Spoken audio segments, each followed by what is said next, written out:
É certo e sabido que vivemos numa era digital, onde a imagem vale muito mais. Porém, nem sempre ela nos traz as melhores respostas, ou pelo menos os melhores incentivos no que diz respeito ao amadurecer de ideias, ao estabelecimento de valores e até mesmo ao desenvolvimento do espírito crítico. Por isso, é de suma importância a publicação de livros para o público infanto-juvenil. Isto porquê? Porque a leitura tem o poder de ajudar os miúdos de hoje a serem adultos mais bem preparados amanhã. E para falar sobre isso, a nossa convidada é a Andrea Ramos. Ela é licenciada em Animação Sociocultural, é empresária e colabora também com diversas organizações. É autora de 3 livros infanto-juvenis com vista à valorização familiar e ao diálogo construtivo. Eu sou a Ana Margarida e este é o Entre Linhas.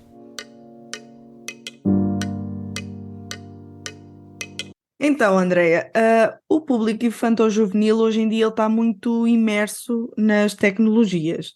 É muito comum, por exemplo, eu vejo isso a partir dos pequeninos que me rodeiam, é muito comum ver eles com 2, 3 aninhos já com o dedinho no telemóvel ou no tablet e às vezes até sabem mexer muito melhor do que nós. Isso é uma realidade.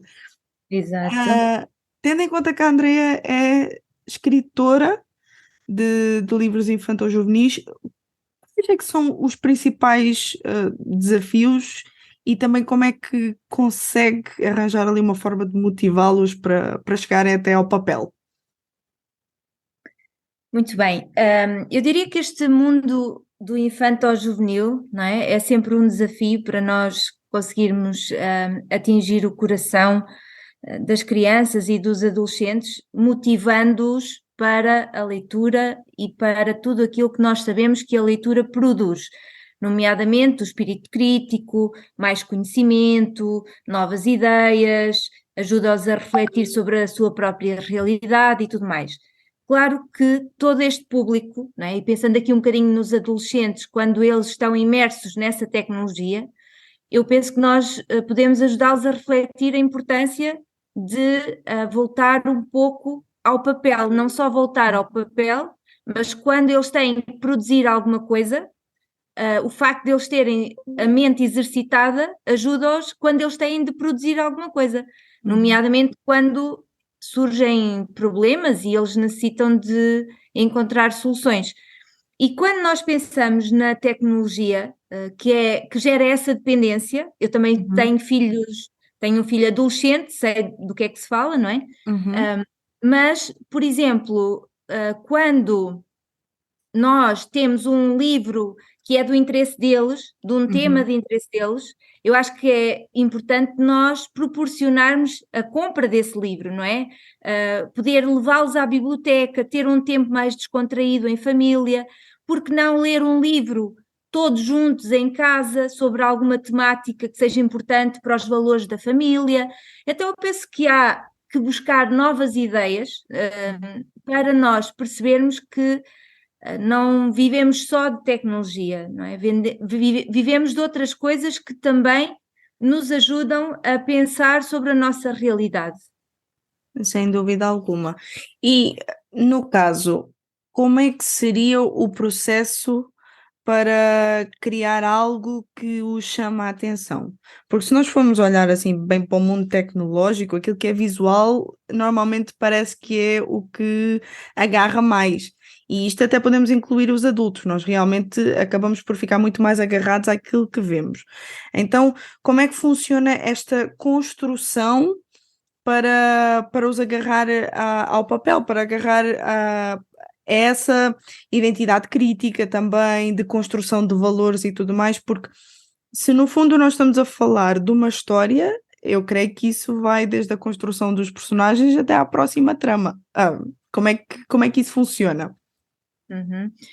Portanto, se nós pensarmos no público assim mais infantil, uma história está associada às ilustrações, Uhum, e essas ilustrações ajudam também a traduzir outras coisas às vezes para além da história e leva-os se uhum, calhar a imaginar outro tipo de coisas que a história não conta, não é?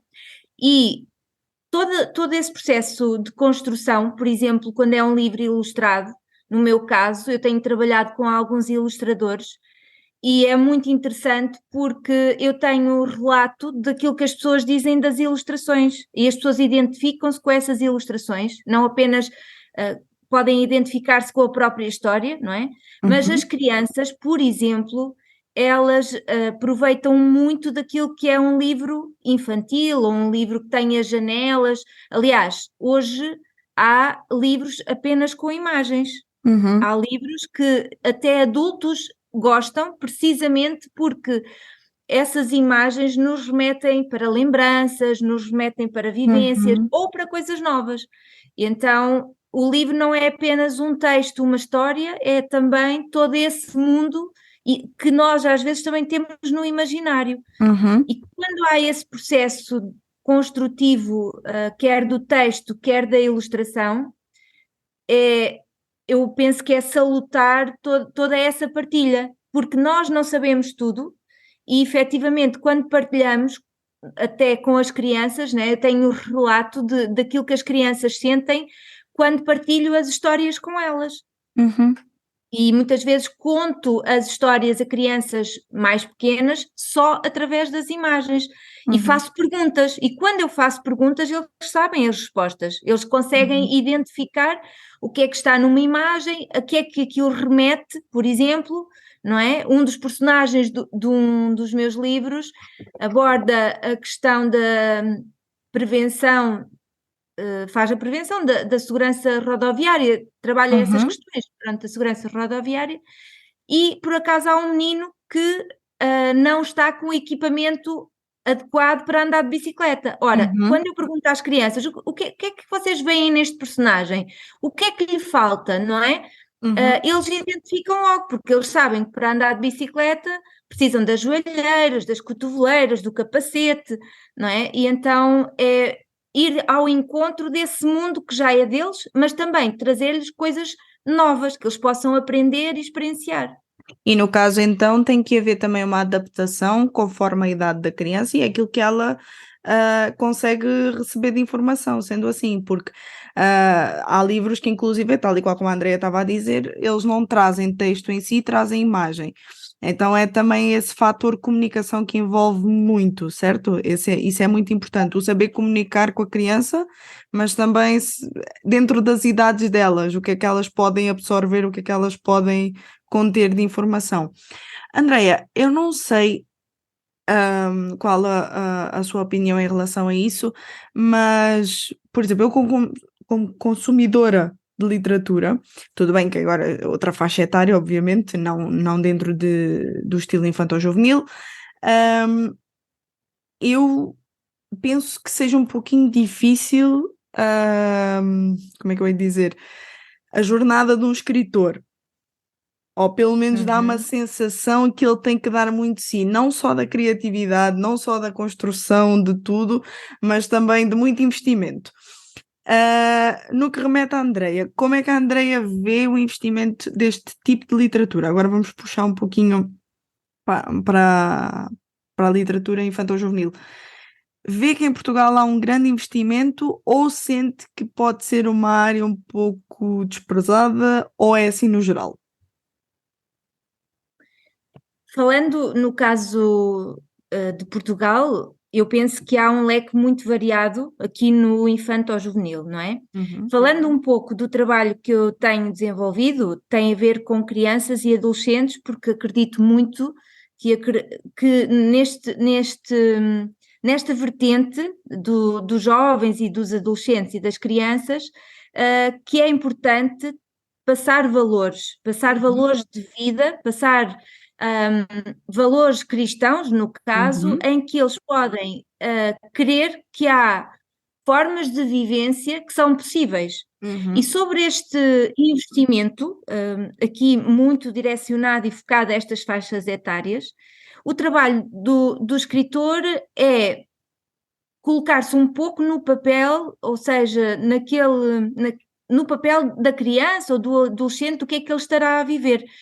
Por exemplo, no meu trabalho das escolas, o que é que eu pude perceber? Eu vi miúdos, não é? A passar os intervalos a mexer no telemóvel. O que é que isso faz? Faz com que eles não criem laços entre eles E quando surgem conflitos, eles, não tendo esses laços afetivos, têm mais dificuldade a resolver esses conflitos.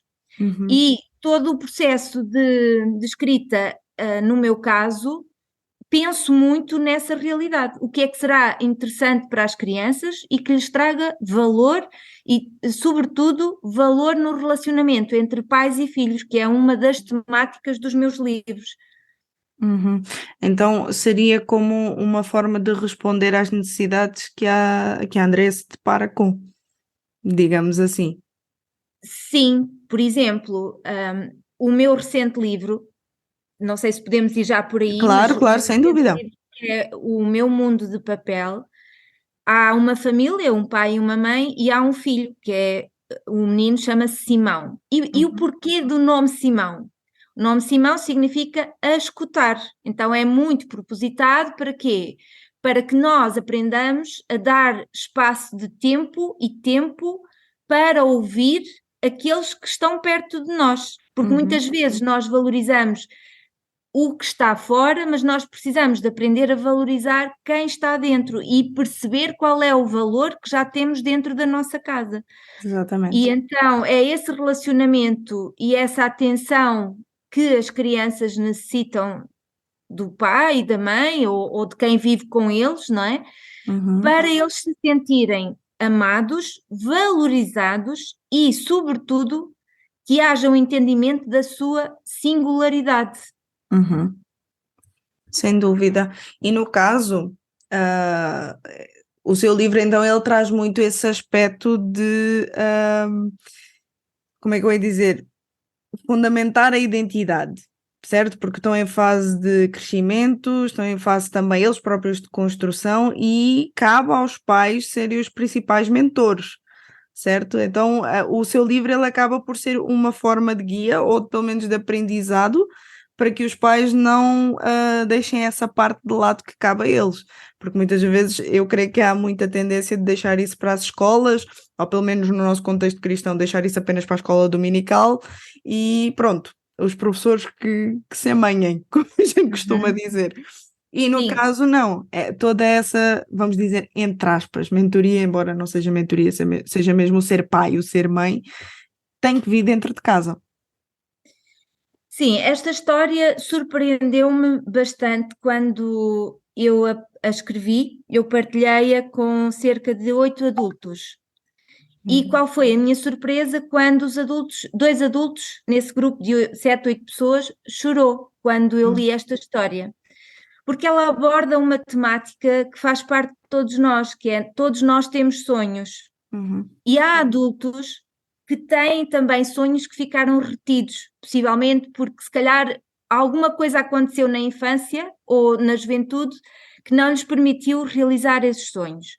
Então tem a ver com dons e talentos, potencial e este investimento que é necessário fazer nas crianças, porque elas não vão ser só os adultos da amanhã, eles já são as crianças de hoje, eles vão ser no futuro os adolescentes, os jovens, eles vão ser quem vai governar o nosso país, eles vão ser os médicos, eles vão ser os professores.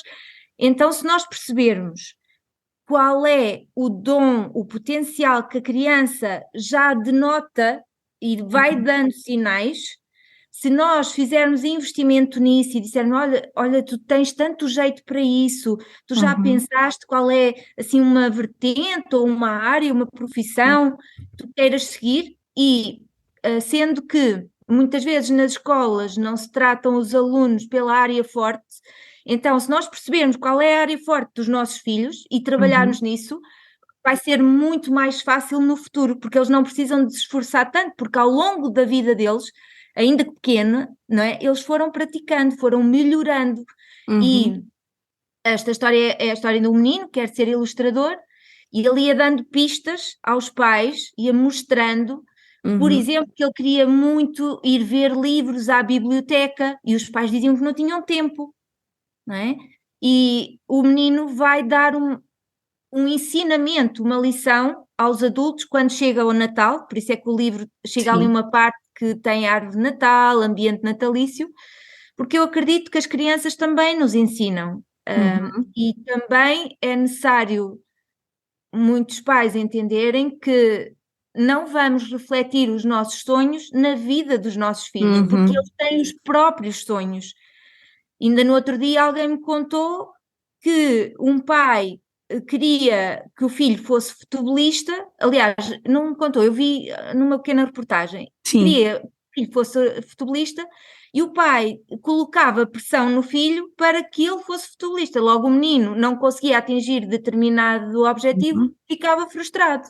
Não é? Então os pais também não devem refletir os seus sonhos, porque cada menino, cada menina tem a sua individualidade e tem essas áreas que precisam de ser encontradas. Individualidade essa que foi dada por Deus. Então, Exatamente. pai e mãe têm que ser mesmo esses, como é que eu ia dizer, encarregues de conduzir aquilo que Deus lhes confiou. Que Exatamente. eu acho isso muito bonito até. Deus nos confiar.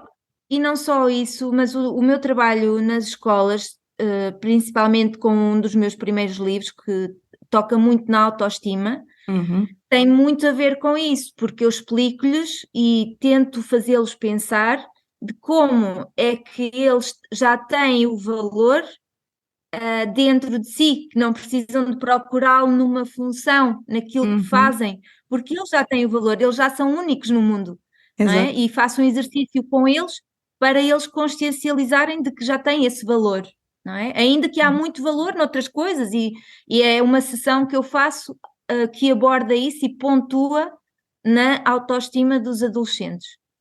E se formos a ver assim, bem a olho nu, vai poupar muito trabalho depois, mais tarde, e quando, até eles mesmo, por exemplo, se eu tivesse tido o acompanhamento, ou pelo menos essa, como é que eu ia dizer,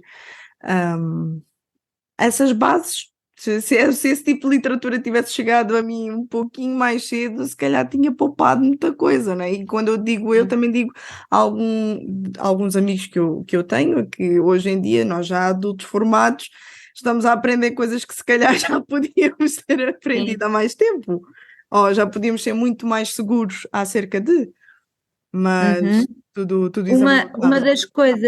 uma das coisas que eu também tenho feito, e inclusive agora no período de Natal, se Deus quiser, vão acontecer 3 programas. É um programa que eu desenvolvo precisamente para pais, em que falo acerca dos valores da família, do relacionamento entre pais e filhos, trago convidados que partilham da sua experiência também. E por isso eu acredito muito que quando nós investimos nas crianças e nos jovens, nós estamos a investir em vidas e estamos a investir que eles sejam adultos mais saudáveis em muitas áreas e que depressões e outras coisas mais não venham a suceder, porque eles já têm essa consciência do valor que têm e não precisam de andar a comparar-se com outros, e porque o outro é melhor do que eu, porque tem isto, porque faz aquilo, não é? Mas porque ele entende essa individualidade, ele entende que já é especial, não é? E essa situação nós, cristãos, entendemos que essa individualidade foi dada pelo Criador, não é? Nós temos um Criador que nos criou, então eu entendo isso como arte, nós já somos arte. Não é? E somos arte com o dedo artístico de Deus. Eu acho isso fabuloso. É a assinatura dele em nós, exato. Exato, eu costumo dizer aos adolescentes que precisamente essa arte já está dentro deles, já faz parte. Nós, como humanos, somos muito semelhantes em muitas coisas, mas depois temos sinais no nosso corpo, na nossa essência, que nos distingue e que faz com que sejamos essa arte de Deus. Exatamente, isso eu não poderia estar mais de acordo, sem dúvida alguma. Andreia, só uma coisinha, onde é que nós podemos encontrar o seu livro, o seu mais recente livro, mas também outros trabalhos, onde é que também podemos encontrá-la, falar publicamente? Ok. Eu estou a construir um site, ele já está online, andrearamos.pt. Também podem encontrar uma página descrita no Facebook, que se chama Escrever Porquê, onde eu vou partilhando o meu trabalho nas escolas, aquilo que está a acontecer, e podem me encontrar nas redes sociais e através desses locais online, podem entrar em contato comigo e eu envio os livros pelo correio. Também há alguns locais de venda, algumas livrarias cristãs que também vendem os meus livros. E vai continuar nisso, a incentivar jovens, crianças e jovens a descobrirem a sua singularidade. Eu espero que sim, explicar um bocadinho mais do que é que Deus está a fazer efetivamente. E afincar isso, né? Que Deus realmente é quem dá a singularidade. Sim, claramente. Obrigada por esta oportunidade também, por poder partilhar convosco o trabalho que tenho desenvolvido. E como eu acredito muito que todos temos potencial, obrigado pelo vosso potencial, porque sem vocês eu não podia estar a dar esta entrevista. Ora, é essa, nós é que agradecemos. Estamos aqui para isso. O Entre Linhas contou com a participação especial de Andrea Ramos e com a apresentação de Ana Margarida. Realização RTM Portugal.